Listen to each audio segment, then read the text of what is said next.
Round click का एक function एक बना लेता हूँ।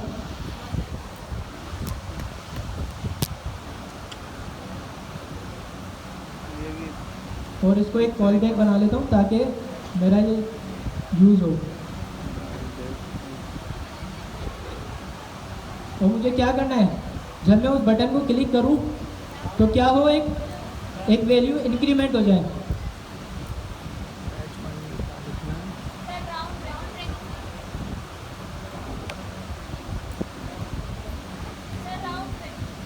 राउंड ब्रैकेट के अंदर लिखना है सेट बटन। अच्छा, आज पहली क्लास है तो इस वजह से थोड़ा सा नर्वसनेस आ रही है, लेकिन इंशाल्लाह अगली दफ़ा इससे भी बेटर परफॉर्म करूँगा मैं।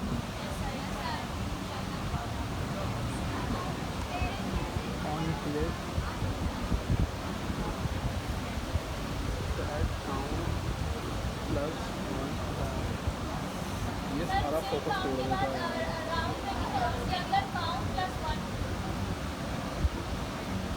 सेट काउंट को कॉल करें सर।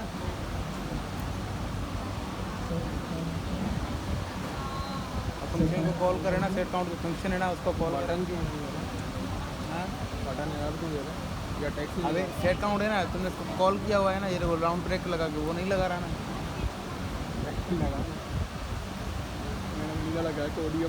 इनको बताएं भाई कि यहाँ पर हमने आगे क्या करना है। कौन बताने वाला है कि यहाँ पर क्या गलती है और इसको किस तरीके से दुरुस्त किया जाएगा। तो सेट काउंट को कॉल करना पड़ेगा राउंड ब्रेकेट लगा के। बताएं कोड के जरिए यहाँ पर आकर बताएं कि भाई ये बेसिकली ये किस तरीके से एग्जीक्यूशन होगी। बताएं, आ जाएं यहाँ पर, आ जाएं, आ जाएं यार। आप काफ़ी माशाल्लाह से बातचीत करते हैं, सो टैलेंटेड बंदों की तो वैसे ही कमी है यहाँ पर। आ जाएं, यहीं पे बैठे, आ जाएं ना, आए तो सही, ऊपर तो आए। जाओ जाओ जाओ नहीं हो, आ जाएं, आ जाएं, आए, आ जाएं, आ जाएं। एक मरतबा हिम्मत करेंगे तो फिर इंशाल्लाह सारी उम्र दुआएं देंगे कि यार वाकई इस तरीके से ये चीज़ें चलती हैं। यहाँ पर ज़रा बनाइएगा एक अदद स्टेट वेरिएबल बनाकर उसको जो है वो कॉल करें एंड देन देखें कि बटन की वैल्यू इंक्रीज हो रही है या नहीं हो रही।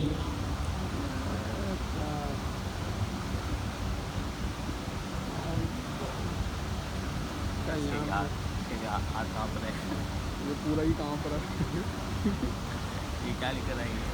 सेट काउंट यहाँ क्यों लिख रहा है? अबे सारा कुछ मिक्स हो गया ये तो। सब निकल गया फिर हैंग हो गया।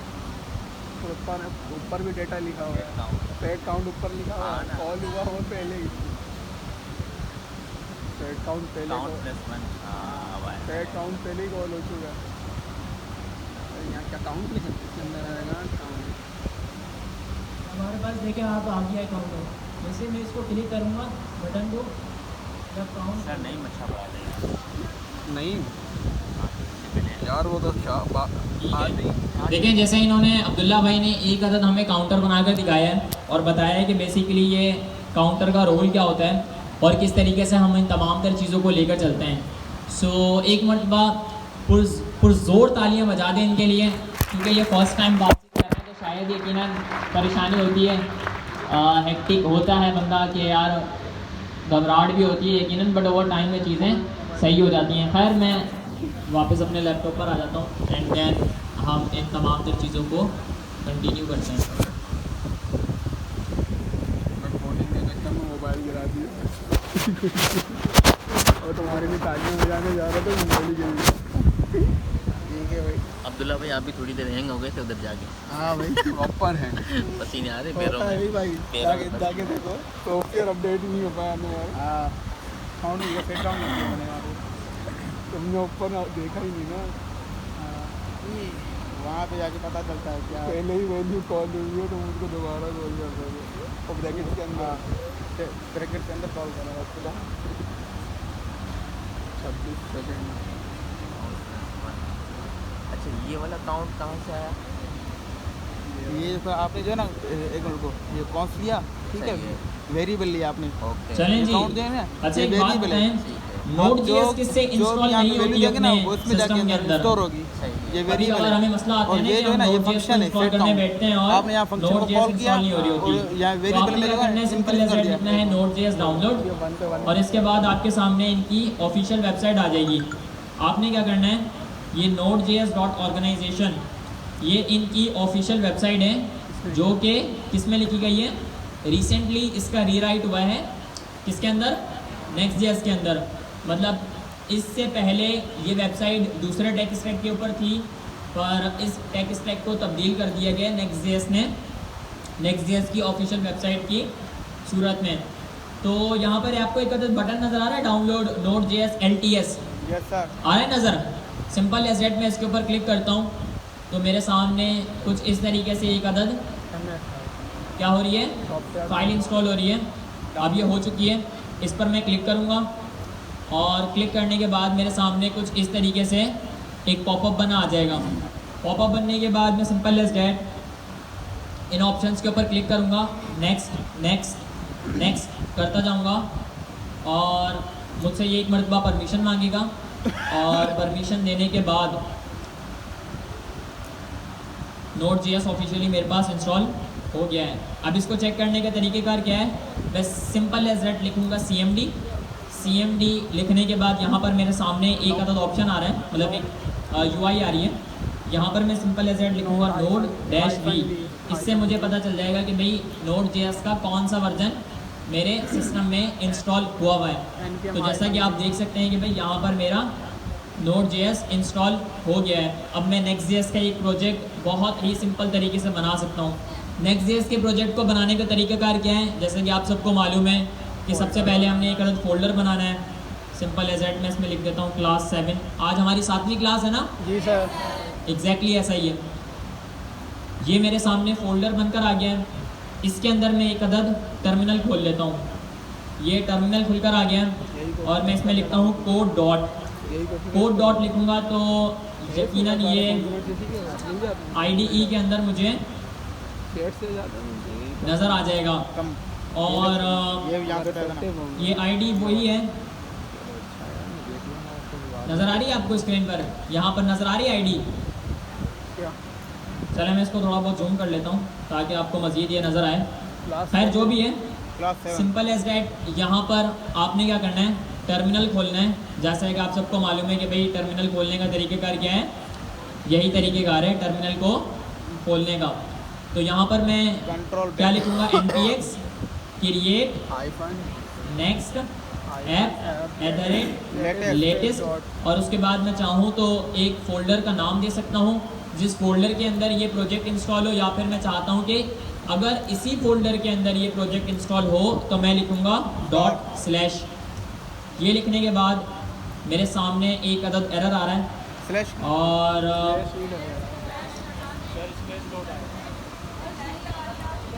स्लैश की वजह से npx create next app @latest ./ सही तो लिखी है मैंने कमांड। स्लैश नहीं सर डाल, डॉट आएगा लास्ट में, स्लैश नहीं आएगा जी स्लैश नहीं आएगा।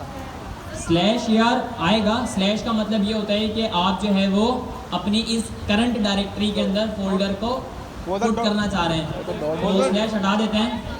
फिर भी देख लें एरर आ रहा है, देख लेते हैं हम npm अगर मेरे पास इंस्टॉल हुआ हुआ है तो npm भी हुआ हुआ है सर। npx का यूज़ करें, npx का यूज़ किया था। npx की तो हमारे पास कोई स्पेसिफिक डायरेक्टरी नहीं होती है, npm का ही लेटेस्ट वर्जन होता है।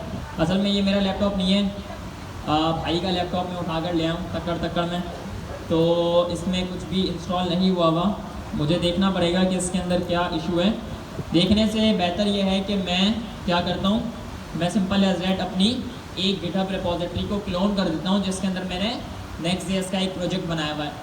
तो वो करने का तरीक़ेकार क्या है वो भी आज आपको पता चल जाएगा कि हम किसी की बनाई हुई गिटहब प्रोजेक्ट को किस तरीके से लोकली इंस्टॉल कर सकते हैं अपने सिस्टम में। तो मैं लिखूँगा github.com/asharif ali। ये मेरी ऑफिशियल प्रोफाइल आ जाएगी जो कि कुछ इस तरीके से नज़र आती है। अब मैं देख लेता हूँ कि इसके अंदर मेरे पास क्या कोई ऐसा प्रोजेक्ट पड़ा हुआ है जिसको मुझे कॉपी करना चाहिए, लाइक जिसको मुझे क्लोन करना चाहिए। हम ये GIIC क्विज़ ऐप इसको क्लोन कर लेते हैं। ये वही कोई ऐप है जो बेसिकली आप लोग यहाँ पर देते हैं। सो इसको क्लोन करने का तरीकाकार क्या है अपने सिस्टम के अंदर, बहुत आसान है। आपके सामने ये एक अदद बटन शो हो रहा है कोड का, हो रहा है ये बटन शो कोड का, इस पर आप क्लिक करेंगे। क्लिक करने के बाद आपके सामने एक अदद URL आ जाएगा।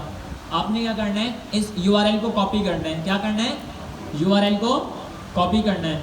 मैंने इस URL को कॉपी कर लिया और उसके बाद मैं वापस अपनी IDE के अंदर आ जाता हूँ और IDE के अंदर इस कमांड को रन करता हूँ।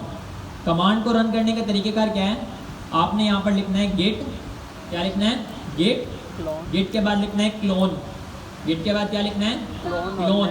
मुझे लग रहा है कि शायद इसके अंदर गिट भी इंस्टॉल नहीं है, तो गिट को भी साथ साथ इंस्टॉल कर लेते हैं। Download Git, simple as that. मैं यहाँ पर लिखूँगा डाउनलोड गिट, पहली लिंक आएगी, पहली लिंक के ऊपर क्लिक करूँगा और मेरे सामने कुछ इस तरीके से इंटरफेस नज़र आ रहा होगा। डाउनलोड फॉर विंडोज़ है, इसके ऑप्शन पर मैं क्लिक करता हूँ और ज़रा सा वेट करते हैं कि अगर ये ऑटोमेटिकली इसको पॉप कर ले तो ज़्यादा बेहतर होगा। इसने नहीं किया, हम क्लिक हेयर टू डाउनलोड के बटन पर क्लिक कर देते हैं। सो यहाँ पर जैसा कि आप सब देख सकते हैं कि भाई Node.js भी मेरे पास, सॉरी जो गिट है वो भी इंस्टॉल हो रहा है। लाइक जनरली ज़्यादातर यहाँ पर प्रॉब्लम्स आती हैं आप लोगों को गिट को कॉन्फ़िगर करने में और साथ साथ क्या करने में, npm को इंस्टॉल करने में, जो कि हमारे पास नोड की मदद से आता है। तो वो लोग जिनके ये काम नहीं हुए हुए थे आज शायद लकली वो भी हो जाएंगे मुकम्मल। So let's wait a little, ये इंस्टॉल हो जाए, डाउनलोड हो जाए एंड देन फिर इसको मैं इंस्टॉल कर दिखाता हूँ। कीबोर्ड इफेक्ट भी हो सकता है, ये भी अंदर से भी काम ये डन हो गया। सिंपल एज दैट, मैं इस एरो के बटन पर क्लिक करता हूँ टेम्पलेट्स भी देनी है। और मेरे सामने कुछ एक अदद पॉपअप आ रहा है, शायद आपको शो अप ना हो रहा हो, बट मैंने उस पॉपअप को सिलेक्ट कर दिया है। अब मैं यहाँ पर नेक्स्ट के बटन पर क्लिक करता हूँ, फिर नेक्स्ट के बटन पर क्लिक करता हूँ। एडिशनल आइकन को मैं चूज़ कर लेता हूँ क्योंकि मैं चाहता हूँ कि भाई मैं क्या करूँ, मैं इसको अपने मेन स्क्रीन के ऊपर लेकर आना चाहता हूँ। तो मैंने सिंपल एज दैट इस आइकन को भी चूज़ कर लिया और साथ ही साथ यहाँ पे लिखा हुआ है new add a Git bash profile to Windows terminal, इसको भी चूज़ कर लेता हूँ। और बाकी ये वाला जो ऑप्शन है check daily updates for Git, इसको मैं सिंपल एज दैट लीव कर देता हूँ। इसका नाम मैं गिट ही रखता हूँ और नेक्स्ट करते हुए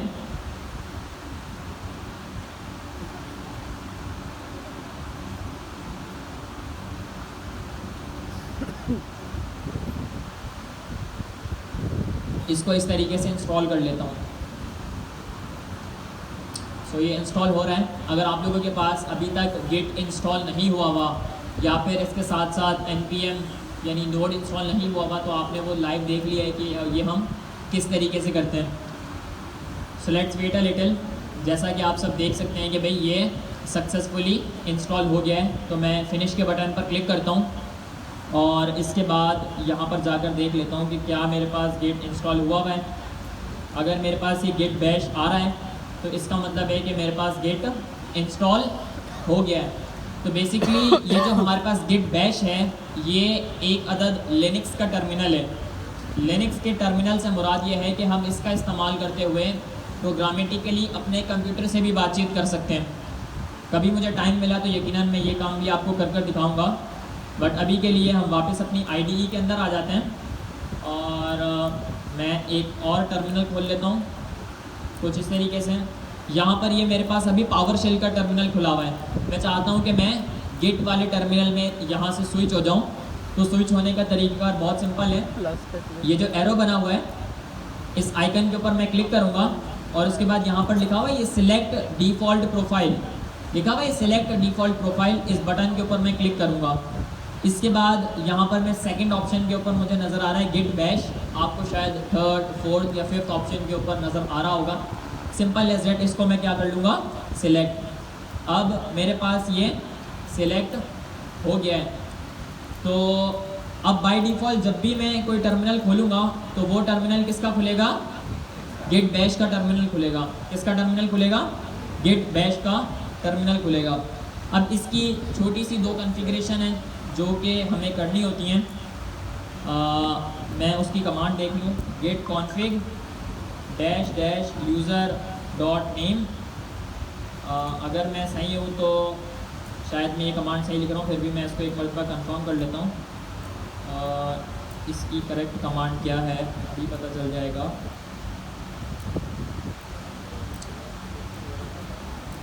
हाँ जी, तो इसकी करेक्ट कमांड है गेट कॉन्फ़िग और उसके बाद शायद हमारे पास है dash dash global user dot name.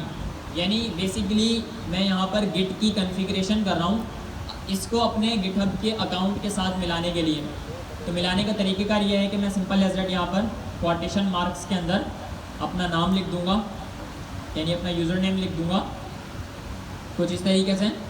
और इसको चेक करने का तरीक़ेकार भी यही है, यहाँ मैं लिखूँगा गेट कॉन्फ़िग और उसके बाद लिखूँगा यूज़र डॉट नेम। तो मेरे सामने ये इशारे वाली मुझे लिखा हुआ नज़र आ गया है। इसका मतलब है कि मेरा यूज़र नेम जो है वो सिलेक्ट हो गया है। अब यहाँ पर ईमेल को सिलेक्ट करने का तरीक़ेकार ये है कि मैं लिखूँगा गेट कॉन्फ़िग, उसके बाद लिखूँगा डैश डैश ग्लोबल और उसके बाद लिखूँगा मैं यूज़र डॉट ईमेल और यहाँ पर मैं क्वोटेशन मार्क्स के अंदर अपनी ईमेल को पुट कर दूँगा। बट उससे पहले मैं अपनी स्क्रीन को शो ऑफ करना चाहूँगा, अगर मैं कर पाऊँ तो। जस्ट फॉर अ मिनट, सिर्फ 1 मिनट के लिए। एंड देन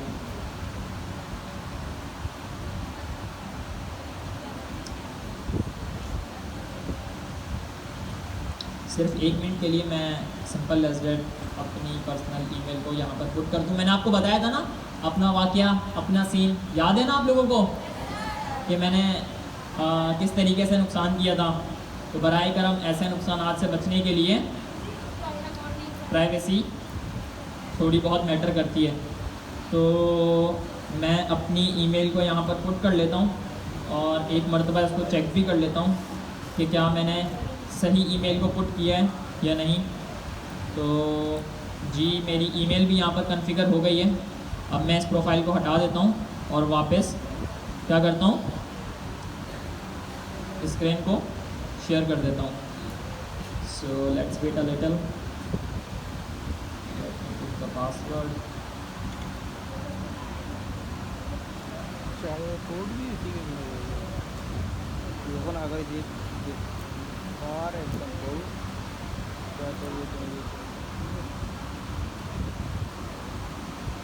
नेट चल नहीं रहा, बहुत इसकी कनेक्शन बहुत स्लो है।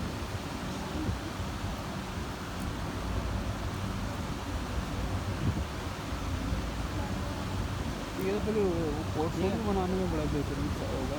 ये ना ये चाहिए, ये चाहिए, यहाँ पे तुम्हें पड़ा हुआ है, पोर्टफोलियो में इंस्टॉलेशन ये करनी पड़ेगी, ठीक है जी इसके बाद आ रही है, शो हो रही है मेरी स्क्रीन। ऑल राइट जी, UI फोल्डर बनाना पड़ेगा, तुमने ये गुड हो गया। अब एक मरतबा मैं अपने प्रोजेक्ट को क्लोन करना चाहता हूँ, तो जो भी ये दूसरी प्रोफाइल्स खुली हुई हैं मैं इनको एक मरतबा हटा देता हूँ ताकि ये थोड़ा सा ना मुझे अच्छा सा लगे अपना टर्मिनल और ये तमाम तर चीज़ें। एडजस्ट भी कर सकते हैं, कोड आपको दिया जो करना अपने हिसाब से एनिमेशन को फ्लो करना है, पॉज करना है, लेफ्ट राइट करना इन है। तमाम तर चीज़ों को मैंने हटा दिया है और यहाँ पर मैं अपनी गिटहब की रेपॉजिटरी के ऊपर एक मरतबा आ जाता हूँ। ये रही मेरी गिटहब की वो रेपॉजिटरी जिसको मैं क्लोन करना चाहता हूँ। सिंपल एज दैट इसको कॉपी करूँगा और इसके बाद यहाँ पर लिखूँगा मैं गेट क्लोन, और क्लोन करने के बाद क्या करूँगा, सिंपल एज दैट इस रेपॉजिटरी की लिंक को यहाँ पर पेस्ट कर दूँगा और इसके बाद आपके सामने एक अदद फोल्डर जनरेट हुआ है यहाँ पर साइड पर, अगर आपको नज़र आ रहा हो GIAIC क्विज़ ऐप के नाम का। और यहाँ पर आपको वो तमाम तर डिटेल्स भी शो अप हो रही हैं जो कि जनरली टर्मिनल में होती हैं एक रेपॉजिटरी को क्लोन करने के बाद। अब मैंने इस फोल्डर के अंदर जाना है प्रोग्रामेटिकली। इस फोल्डर के अंदर जाने का तरीक़ाकार क्या है? बहुत सिंपल है। सिंपल एज दैट मैं यहाँ पर लिखूंगा CD। CD stand for change directory. CD stand for change directory. CD, और CD के बाद मैं बेसिकली इस फोल्डर का नाम लिखूंगा या फिर इस रेपोजिटरी का नाम लिखूंगा। मैं इसको यहाँ से भी कॉपी कर सकता हूँ, ठीक है, मैं इसको यहाँ से भी कॉपी कर सकता हूँ, मैं इसको यहाँ से भी कॉपी कर सकता हूँ। तो मैं सिंपल एज दैट यहाँ पर लिखूंगा GIAIC क्विज एंड ऐप, ठीक है। अब मैं इसको एंटर करूँगा। जैसा कि आप सब देख सकते हैं कि मैं अब इस फोल्डर के अंदर आ गया हूँ। अब इस फोल्डर के अंदर आने के बाद मुझे एक काम करना है, सिर्फ मुझे नहीं करना, आप सब लोगों को ये एक काम करना है। वो एक काम क्या करना है? वो एक काम ये करना है कि आपने इस रेपोजिटरी के अंदर यानी इस कोड के अंदर npm इंस्टॉल की मदद से तमाम तर डिपेंडेंसीज़ को इंस्टॉल करना है। लाइक अगर मैं आप लोगों को एक मरतबा दिखा दूँ तो यहाँ पर आपको नज़र आ रहा है कोई भी यहाँ पर नोड मॉड्यूल्स का फोल्डर नहीं है। नोड मॉड्यूल्स का फोल्डर नज़र आ रहा है आपको? जैसा कि आप सबको मालूम है कि भाई नोड मॉड्यूल्स के फोल्डर के अंदर ही वो सारा का सारा कोड होता है जो हमारी रिपोजिटरी को जो भी हमारा कोड होता है उसको रन करने में मदद देता है। तो वो करने का तरीक़ेकार क्या है? npmi। बहुत सिंपल है। मैं यहाँ पर लिखूँगा, हमारे पास एक शॉर्टकट कमांड है जिसका नाम है npm I stand for install, I stand for install. और मैं इसको मुकम्मल भी लिख सकता हूँ कुछ इस तरीके से, npm इंस्टॉल लिखकर मैं इसको इंटर करूँगा। और जैसा कि आप सबको अब शो अप हो रहा है कि मेरे इस फोल्डर के अंदर क्या हो रहा है? npm की मॉड्यूल्स इंस्टॉल हो रहे हैं। So let's wait a little, थोड़ा सा इंतज़ार करते हैं और देखते हैं कि क्या मेरे इस फोल्डर के अंदर npm इंस्टॉल की कमांड की मदद से वो तमाम तर चीज़ें इंस्टॉल हो गई हैं या नहीं। अब जाकर एक मरतबा देख लेते हैं कि भाई क्या मेरे पास नोड मॉड्यूल्स का फोल्डर आ गया है? आ गया है, नज़र आ रहा है आप लोगों को? सो इस तरीके से बेसिकली हम रेपोजिटरी को क्लोन करते हैं और उसके अंदर चीज़ों को इंस्टॉल करते हैं। अब इसको चलाने का भी एक तरीक़ेकार है, सिंपल है। जैसा कि आप सबको मालूम है कि भाई एक Next.js के प्रोजेक्ट को हम किस तरीके से चलाते हैं? npm रन और इसके बाद क्या लिखते हैं? dev। यानी मैं डेवलपमेंट इन्वायरमेंट के अंदर इस प्रोजेक्ट को खोलना चाह रहा हूँ। तो सिंपल एज दैट मैं क्या करूँगा, मैं अब अपने ब्राउज़र पर जाऊँगा यानी अपनी IDE पर जाऊँगा और IDE पर जाने के बाद मैं यहाँ पर लिखूँगा लोकल होस्ट कोलन 3000, ठीक है। इसके बाद मैं इसको एंटर कर दूँगा और आप सबको जैसा कि नज़र आ रहा है कि मेरे पास मेरी क्विज़ एप्लीकेशन जो मैंने कोड की थी अपने हाथों से वो मैंने क्लोन कर दी है एक मशीन के अंदर। ये काम आप भी कर सकते हैं रेपोजिटरी के अंदर। सिंपल एज दैट आपने क्लोनिंग करनी है और उसके बाद फिर इंस्टॉलेशन करनी है आपने npm I की कमांड की मदद से। तो अभी के लिए तो हम ये नहीं करने वाले, आज का जो हमारा टॉपिक है उसको डिटेल में कवर अप करना है। सिंपल एज दैट मैं क्या करता हूँ, मैं इस टर्मिनल को क्लोज कर देता हूँ और इस फोल्डर के अंदर मेरे पास ऐप डायरेक्टरी है, ठीक है। यानी एक Next.js का प्रोजेक्ट है, बहुत आसान है जैसा कि आप सबको मालूम है। यहाँ पर मैं एक अदद राउट बना देता हूँ। राउट बनाने का तरीक़ेकार आपको मालूम है, every folder is a route in a Next.js project. हर एक फोल्डर क्या है? एक राउट है Next.js की एप्लीकेशन के अंदर। तो सिंपल एज दैट मैं अगर यहाँ पर लिख देता हूँ कि भाई क्लास 7 नाम का मैं एक फ़ोल्डर बनाता हूँ और उसके बाद फिर क्या मुझे यहाँ पर पुट करना है? क्या पुट करना है? एक अदद फाइल मुझे यहाँ पर बनानी है page.tsx के नाम की, जो कि एक स्पेसिफिक कन्वेंशन है जिसका इस्तेमाल किया जाता है क्या करने के लिए? अपने प्रोजेक्ट को बनाने के लिए या फिर अपने प्रोजेक्ट के अंदर कोड को पुट करने के लिए। तो सिंपल एज दैट मैं यहाँ पर page.tsx लिख लेता हूँ और मेरे सामने क्या होगा? एक अदद फाइल बनकर आ जाएगी। अब आप लोगों को मालूम है कि भाई कंपोनेंट बनाने का तरीक़ेकार क्या है? कंपोनेंट बनाने का तरीक़ेकार क्या है? बहुत सिंपल है। सिंपल एज दैट मैंने क्या करना है, सबसे पहले मैं इंपोर्ट कर लेता हूँ यूज़ स्टेट के हुक को रिएक्ट के अंदर से, ठीक है। और इसके बाद मैं एक अदद कंपोनेंट बना लेता हूँ एक्सपोर्ट डिफॉल्ट फंक्शन, इसके बाद में पेज नाम का ये कंपोनेंट बनाना चाह रहा हूँ, ठीक है। राउंड ब्रैकेट्स लिखूंगा और राउंड ब्रैकेट्स निकलने के बाद मैं एक अदद काउंट की स्टेट बनाना चाह रहा हूँ, तो मैं कॉन्स्ट लिखूंगा। कॉन्स्ट का मतलब है कि भाई एक अदद वेरिएबल बना रहा हूँ, एक अदद एरे बनाऊंगा। उस एरे के अंदर मैं क्या पुट करूंगा, सबसे पहले फर्स्ट वैल्यू जो कि क्या होता है हमारा स्टेट के अंदर वेरिएबल होता है, और उसके बाद में क्या लिखूंगा, उसकी सेकंड वैल्यू जो कि क्या होती है फंक्शन, जो कि इस स्टेट वेरिएबल को क्या करता है, अपडेट करता है। इसके बाद मैं यहाँ पर लिखूंगा यूज स्टेट, और इसकी जो फर्स्ट वैल्यू है यानी इस वेरिएबल की फर्स्ट वैल्यू में क्या रखना चाह रहा हूँ, 0 रखना चाह रहा हूँ, तो यहाँ पर मैं सिंपल लेस दैट 0 को पुट कर दूंगा। इसके बाद बहुत आसान है, मैं एक अदद रिटर्न स्टेटमेंट राइट करूँगा कुछ इस तरीके से, यहाँ पर एक अदद डिव बनाऊँगा, ठीक है, कुछ इस तरीके से, और यहाँ पर लिखने वाला हूँ मैं एक अदद h1, ठीक है।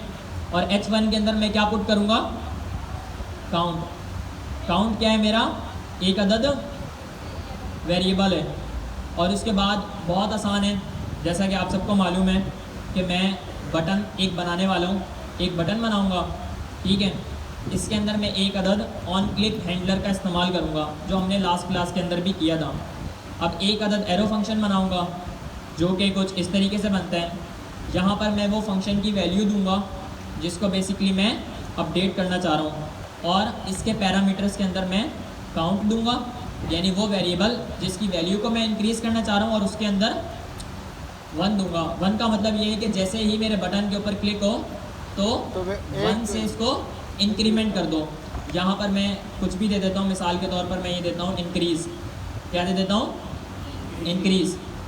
सो यहाँ पर इंक्रीज़ नाम का यकीनन एक अदद बटन बन गया होगा। अब इसको थोड़ी बहुत मैं स्टाइलिंग दे दूँ तो काफ़ी बेहतर होगा। लाइक मैं यहाँ पर लिखता हूँ क्लास नेम, ठीक है, और टेक्स्ट को मैं क्या कर देता हूँ 4XL कर देता हूँ, ठीक है। फ़ॉन्ट में इसका जो फ़ॉन्ट है उसको मैं क्या कर देता हूँ, बोल्ड कर देता हूँ, और यहाँ पर एक वैल्यू लिख देता हूँ काउंट, ठीक है। अब इस तरीके से मेरे पास h1 की वैल्यू तो आ गई है। अब मैं बटन को भी थोड़ा बहुत स्टाइल करना चाह रहा हूँ, तो वो भी सिंपल है, मैं यहाँ पर लिखूँगा क्लास नेम, ठीक है। क्लास नेम के बाद मैं बैकग्राउंड इसका चेंज करना चाह रहा हूँ बटन का, सिंपल एज दैट, बैकग्राउंड इसका तब्दील कर दूँगा। इसके टेक्स्ट को मैं वाइट कर दूँगा, इसके अंदर मैं पैडिंग दे दूँगा लेफ़्ट पर, और टॉप बॉटम से भी मैं इसको 2 की पैडिंग दे दूँगा, और इसको मैं राउंडेड कर दूँगा मीडियम के ऊपर, सिंपल एज दैट। अब इसको देखने का तरीक़ेकार क्या है, अभी यहाँ पर एक अदद एरर है, बताएं कौन सी गलती है जो मैंने इस कोड के अंदर की हुई है। यूज़ क्लाइंट मैंने नहीं लिखा टॉप पर, तो सिंपल एज दैट मैं यहाँ पर लिख देता हूँ यूज़ और क्लाइंट। ये बेसिकली मैं एक आईडी का इस्तेमाल कर रहा हूँ जिसका नाम क्या है, कर्सर है। तो अगर मैं आपको शो अप करवा दूँ स्क्रीन के ऊपर तो आप भी इसका इस्तेमाल कर सकते हैं, पर ये रिकमेंडेड नहीं है, सिर्फ मैं इसका इस्तेमाल करता हूँ बज़ात खुद, अगर आप करना चाहें तो कर सकते हैं। सो हमारे पास एक अदद AI कोड एडिटर है जिसका नाम क्या है, कर्सर है, तो आप इसका इस्तेमाल कर सकते हैं। अगर आप इसको डाउनलोड करेंगे तो यकीनन ऐसी सजेशंस आपको भी नज़र आएंगी। इसके बारे में मैं डिटेल में कभी आपको बताऊंगा अगर मुझे कभी टाइम मिल गया तो यहाँ पर सिंपल एज दैट मैंने ये काम कर लिया है। अब इसको मैंने लोकली टेस्ट करना है, इसको मैंने क्या करना है, लोकली टेस्ट करना है। तो इसको टेस्ट करने का तरीक़ेकार क्या है, npm run dev मैंने चलाया हुआ है, और मैं ब्राउज़र पर चले जाता हूँ, और यहाँ पर जो अपना राउट है वो क्या लिखूँगा, मैं राउट को क्या करूँगा, क्लास 7, यहाँ लिख दूँगा क्लास 7, और मेरे सामने एक अदद बटन शो अप हो रहा है। अगर मैं इसको थोड़ा सा जूम कर दूँ तो आप लोगों को बेहतर नज़र आएगा। सो जैसे ही मैं इस इंक्रीज के बटन के ऊपर क्लिक करूँगा तो क्या हो रहा है, एक अदद बटन जो मेरा है वो क्या हो रहा है, इंक्रीज़ हो रहा है। एक और मरतबा मैं क्लिक करता हूँ तो 2 मरतबा इंक्रीज़ हो गया, तीसरी मरतबा क्लिक करता हूँ तो 3 मरतबा हो गया, चौथी मरतबा करता हूँ तो 4 मरतबा हो गया, 5, 6, 7, 8, जितनी भी मरतबा मैं इसको इंक्रीज़ करता जाऊँगा ये स्टेट की वैल्यू को तब्दील करता जाएगा। और बेसिकली ये सारा का सारा काम बहुत इस तरीके से रहे ये काम कुछ इस तरीके से हो रहा है कि मेरे पास एक अदद काउंट का वेरिएबल है, उस काउंट के वेरिएबल को मैंने एक h1 के एलिमेंट में जावास्क्रिप्ट की वैल्यू के तौर पर पुट किया हुआ है, यानी करली ब्रैकेट्स के अंदर पुट किया हुआ है। ठीक है, उसके बाद मैंने एक अदद बटन बनाया हुआ है, बटन के ऊपर मैंने एक अदद इवेंट हैंडलर लिखा हुआ है जो क्या है ऑन क्लिक। इसके अंदर मैंने एक अदद एरो फंक्शन बनाया हुआ है और इस एरो फंक्शन के अंदर मैं बेसिकली वो फंक्शन जो कि हमारी वैल्यू को तब्दील कर रहे हैं, ये जो इंक्रीज का बटन है ना, इसके पीछे एक अदद फंक्शन राइट किया हुआ है जिसका काम है कि जैसे ही इस बटन के ऊपर क्लिक हो तो क्या हो, इसको एक के साथ इंक्रीज कर दो। सिंपल एसेट में इसके ऊपर क्लिक करूँगा तो इस तरीके से मेरे सामने वैल्यूज़ क्या होती जाएंगी, इंक्रीज होती जाएंगी। ये सब कुछ हो रहा है सेट काउंट के वेरिएबल सेट काउंट के फंक्शन की मदद से। सेट काउंट के फंक्शन के अंदर मैंने दो वैल्यूज़ को पुट किया है। सबसे पहले मैंने अपना वेरिएबल पुट किया है जो कि है कॉन्स्ट, ठीक है, जो मैंने यहाँ पर ऊपर राइट किया था, अगर मैं आप लोगों को वापस दिखा दूँ, ये रहा। और इसके बाद दूसरे नंबर के ऊपर क्या है मेरे पास, +1। +1 का क्या मतलब होता है कि जैसे ही इस बटन के ऊपर क्लिक हो तो इसकी वैल्यू को क्या कर दो, 1 के साथ प्लस कर दो। अगर मैं यहाँ पर 2 लिख देता हूँ तो देखते हैं क्या होता है। तो 2 के साथ इंक्रीज होगी। मैं इस बटन के ऊपर क्लिक करूँगा तो क्या हो रहा है, 2 के साथ इंक्रीज हो रहा है। हो रहा है नहीं हो रहा, हो रहा है नहीं हो रहा। अगर मैं इसको -2 कर देता हूँ तो देखते हैं क्या होता है। -2 के ऊपर मैंने क्लिक किया तो क्या हुआ, अब ये क्या कर रहा है, बटन वैल्यूज़ को डिक्रीज कर रहा है। तो इस तरीके से बेसिकली हमारे पास स्टेट वर्क करती है रिएक्ट के अंदर। अब हम अपने आज के टॉपिक को कंटिन्यू करेंगे जो कि है हमारे पास है, अगर मैं यहाँ पर इसके अंदर डाल दो ना ये 0। जी क्या कह रही हैं, ये 0 तुमने ऊपर दिया है ना, इसके अंदर डाल दो। यूज स्टेट के अंदर, हाँ हाँ स्ट्रिंग वैल्यूज़ का भी आप इस्तेमाल कर सकते हैं, क्यों नहीं कर सकते, श्योर। अभी वो क्लास का प्रोजेक्ट बन रहा है। बहुत आसान है, सिंपल है सेट। आपने यहाँ पर डायरेक्ट वैल्यूज़ को पुट करना है, हमारा काम हो जाएगा। आप एक मरतबा ट्राई कीजिएगा, यकीनन हो जाएगा। तो जैसा कि आप सबको मालूम है कि भाई 3 मेजर हुक्स हैं रिएक्ट के अंदर। क्या हैं, 3 मेजर हुक्स हैं रिएक्ट के अंदर। विनर कौन है यार, ज़रा बोले ना, अगर आवाज़ नहीं आ रही तो पीछे चले जाएं। क्या आ रहा है यहाँ पर लिखा हुआ, यूज स्टेट। दूसरे नंबर के ऊपर क्या है, यूज इफेक्ट। तीसरे नंबर के ऊपर क्या है, यूज रेफ। तो हम सबसे पहले यूज स्टेट को हमने पढ़ लिया है, अब हम यूज इफेक्ट का इस्तेमाल करेंगे। देखिए 90% रिएक्ट की प्रोजेक्ट के अंदर आप दो काम कर रहे होंगे। आप एक कंपोनेंट बनाएंगे सिंपल एज दैट, और दूसरी आप स्टेट्स को डिक्लेयर कर रहे होंगे। इन दो कामों के अलावा और कोई भी आपका काम नहीं है रिएक्ट के अंदर। 90% आप जो है जनरली यही काम कर रहे होंगे, बाकी स्टाइलिंग होगी। इसके अंदर काउंट ऐड कर दो। तो प्योरिटी हमने पढ़ ली थी कर्ली ब्रैकेट में काउंट ऐड कर दो। और स्ट्रिक्ट मोड भी पढ़ लिया था। आज का जो हमारा टॉपिक है वो है अफेक्ट्स। तो अफेक्ट्स को एक मरतबा अबू बकर बताएंगे। जानते हैं ना आप सब अबू बकर को, ये भूल गए, जानते हैं ना, बहुत अच्छी बात है। देखिए यार माशाल्लाह से ये कितने प्यारे हैं कि ये छोटी सी उम्र के अंदर इन्होंने टोपी पहनना शुरू कर दी है। अब देख रहे हैं ना आप इनको, सो माशाल्लाह बोलते हैं अब एक मरतबा जी। तो अब माशाल्लाह से ये जो है वो इंशाल्लाह आपको बताएंगे कि ये हमारे पास क्या होता है।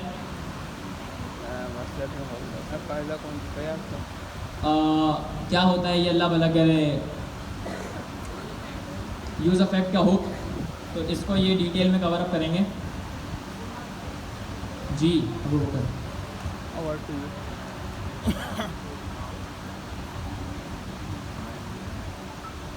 दो ड्रॉप दे दो वहाँ पे और डिक्रीज पे डाल दो। इंक्रीज के आगे लगा दो, इंक्रीज के आगे, अंदर नहीं लगाना उसको।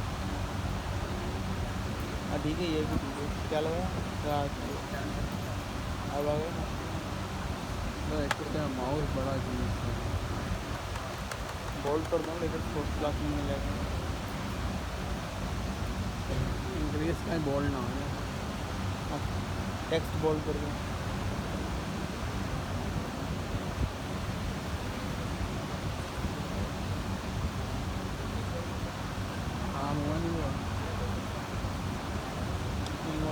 ऊपर बोल्ड हो गया।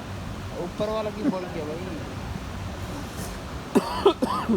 अब तो सीधे तरह टेक्स्ट बोल्ड लगाया, ऑन क्लिक के ऊपर ही तो लगाया।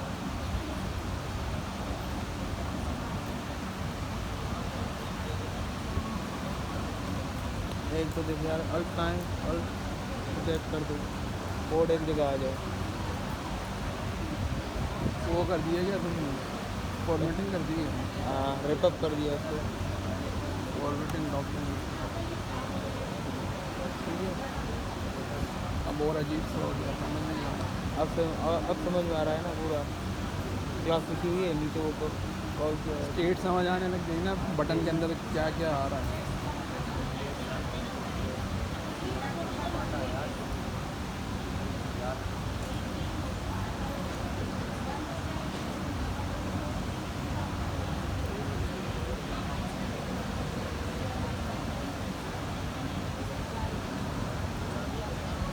अबे जब तुमने उसको बोल्ड किया था तो वो क्यों बोल्ड हो रहा है? वो तो पहले ही बोल्ड था ना, फॉन्ट बोल्ड हो गया ना, फॉन्ट बोल्ड कर दो, हो रहा है।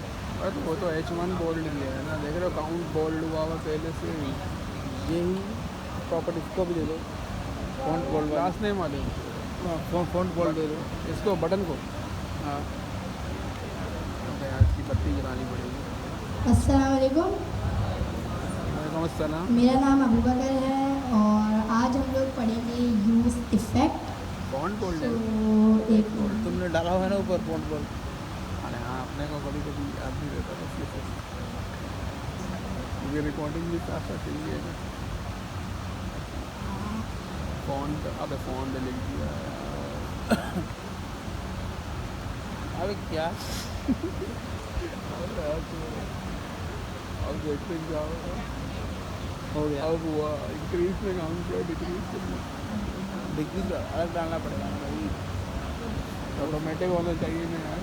तो बेसिकली अगर आपको पता, अच्छा यार, ये गौर से सुने क्योंकि यूज़ अफेक्ट अपने आप के अंदर सीखना और समझना बहुत महारत की बात है। सो बराए करम इस टॉपिक को ज़रा गौर से सुनिएगा क्योंकि ये काफ़ी इंपॉर्टेंट टॉपिक है और अबू बकर इंशाल्लाह बहुत बेहतर अंदाज से आपको बताएंगे।